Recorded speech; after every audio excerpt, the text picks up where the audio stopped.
Good morning students. मैं doctor Maya Agrawal, assistant professor SPC government college Ajmer. आज का हमारा टॉपिक है management the development of people not direction of things. तो आज हम जो इसका मीनिंग हम ये लेंगे, प्रबंध व्यक्तियों का विकास है न कि वस्तुओं का निर्देशन।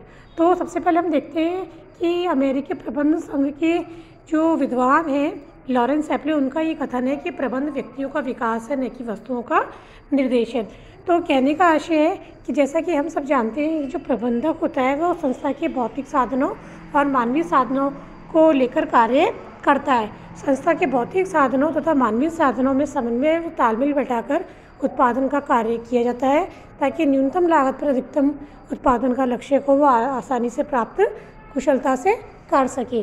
तो लॉरेंस एप्ले ये कहना चाहते हैं कि उन्होंने ये कहा है कि प्रबंध व्यक्तियों का विकास है न कि वस्तुओं का निर्देशन। यहाँ व्यक्तियों का आशय हम लेंगे मानवीय संसाधन। मानवीय संसाधन मीन श्रमिक। आज हमारी संस्था में जो भी श्रमिक कार्य कर रहा है वह मानवीय संसाधन कहलाता है। इसी के साथ जिन साधनों के ऊपर श्रमिक कार्य करेगा उसे हम भौतिक संसाधन कहेंगे। जैसे श्रमिक आज भूमि, जैसे हमको पता है कि उत्पादन के 5 साधन माने गए हैं, तो इनमें से श्रमिक मानव संसाधन कहलाता है, जबकि भूमि, भवन, मटेरियल, सामग्री, मशीन, औजार ये अपने भौतिक संसाधन की श्रेणी में रखे जाते हैं। तो लॉरेंस एप्ले इस कथन के माध्यम से ये कहने का प्रयास कर रहे हैं कि प्रबंध व्यक्तियों का विकास है न कि वस्तुओं का निर्देशन।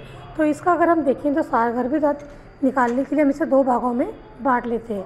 तो पहला कथन हो जाएगा हमारा प्रबंध व्यक्तियों का विकास है। तो इसकी माध्यम से हम समझने का प्रयास करेंगे कि प्रबंध व्यक्तियों का विकास किस प्रकार है। तो जैसा कि श्रमिक संगठन जो होता है प्रबंधक में, कि प्रबंधक के यहाँ कार्य करता है, तो एक श्रमिक जो होता है संस्था का सजीव भाग है। वह निष्क्रिय साधन जो यानी श्रमिक जो है भूमि, भवन, मशीन इनका उपयोग करता है। तो प्रबंध व्यक्तियों का विकास का आशय है कि यदि हम अपने श्रमिक को कुशल बनाएंगे, प्रशिक्षित करेंगे, तभी वो अच्छा कार्य कर पाएंगे।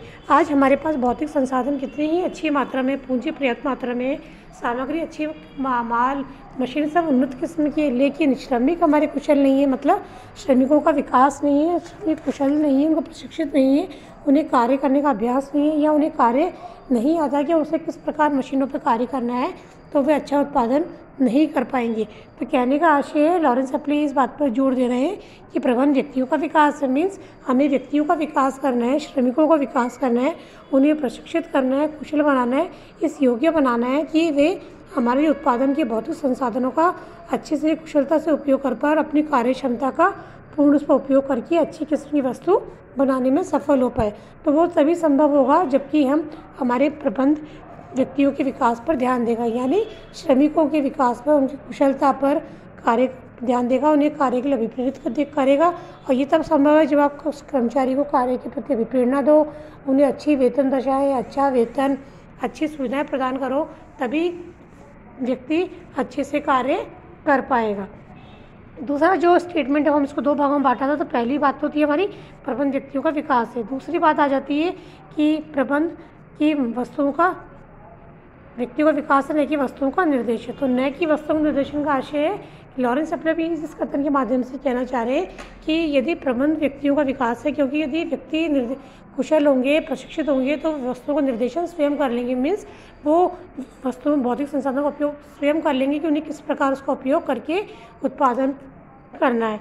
तो इस प्रकार इस स्टेटमेंट कथन के माध्यम से लॉरेंस एप्ले कहने का प्रयास कर रहे हैं कि हमें संस्था में सजीव साधन जो है व्यक्तियों के विकास पर ध्यान देना है, श्रमिकों पर ध्यान देना है, भौतिक संसाधनों का वे उन्नत उपयोग स्वयं कर लेंगे यदि वे स्वयं प्रशिक्षित होंगे। तो इसलिए कहा गया है कि प्रबंध व्यक्तियों का विकास है न कि वस्तुओं का निर्देशन।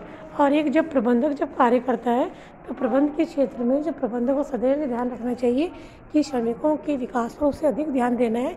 यदि श्रमिक उसके अच्छे उन्नत होंगे, प्रशिक्षित होंगे, तो वे भौतिक संसाधनों का संस्था के हित में पूर्ण बेहतर तरीके से उपयोग कर पाएंगे, जिससे संस्था का जो लक्ष्य है न्यूनतम लागत पर अधिकतम उत्पादन प्राप्त करने में सफल हो पाएंगे। तो बच्चों हमें ये ध्यान रखना है, ये जो कथन है, तो जब भी आप इसको पढ़ें तो उसको ध्यान दें। जो मतलब कोटेशन है ये जो लॉरेंस एप्ले ने दिया है, management the development of people not direction of things. तो जब भी आप इसको डिस्कस करें तो उसको दो भागों में बांट लें। फर्स्ट तो हमारा हो जाएगा the development of people and second हो जाएगा नॉट डायरेक्शन ऑफ थिंग्स। तो दोनों कथनों के स्टेटमेंट से यही कहने का प्रयास किया जा रहा है कि हमें श्रमिकों को कुशल बनाने पर ध्यान देना है, उनको विकसित करना है, उनकी कार्य क्षमताएँ बढ़ानी है, उन्हें अभिप्रेरित करना है, अच्छी कार्यदशा अच्छा वेतन प्रशासन देके वो श्रमिक कर्मचारियों को मनोबल बढ़ाना है, तो जिससे श्रमिक अपनी कार्यकुशलता का संपूर्ण उपयोग संस्था के हित में कर पाएंगे। और यदि श्रमिक प्रबंधकों का विकास हो जाएगा, श्रमिकों का विकास हो जाएगा, कुशलता का विकास हो जाएगा, तो वे वस्तुओं का निर्देशन स्वयं कर लेंगे। तो हमें इतना सा ध्यान रखना है कि संस्था में भौतिक संसाधनों की अपेक्षा मानवीय संसाधनों के विकास पर हमें अधिक ध्यान देने का प्रयास करना है।